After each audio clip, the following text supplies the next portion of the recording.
Oil prices have risen after the world's two biggest exporters of the commodity made moves to cut production and exports.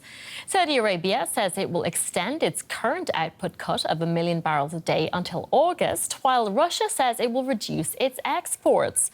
Both Riyadh and Moscow are concerned about the prospect of oil prices sliding as weaker demand from China and Europe put pressure on factory activity. For more on this, let's bring in oil market analyst Livia Gallerati. Livia, I want to look at both these decisions in a broader context. More than two-thirds of Saudi Arabia's income still comes from selling fossil fuels. How worried is the country about a broader global economic slowdown? Well, Saudi Arabia is well aware of the risks of a global economic slowdown, and that is why precisely why they have been progressively implementing production cuts that we have seen over the last few months. The market broadly expected this latest 1 million barrels per day voluntary cut to be rolled into August, so there were no surprises there.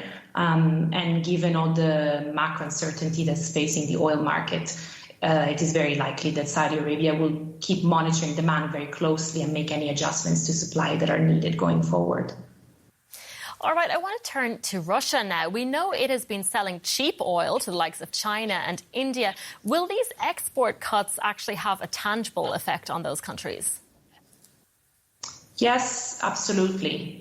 We believe that the bulk of Russia's production cuts that were announced yesterday will fall on crude exports. And China and India have been the main importers of Russian crude since the EU embargo took effect at the end of last year.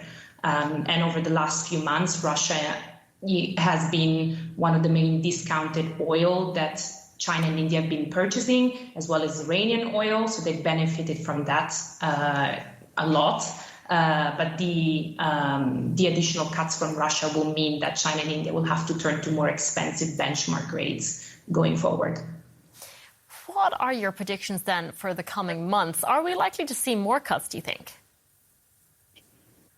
Well, we believe that Saudi Arabia will continue to ensure that inventories in the global market do not build.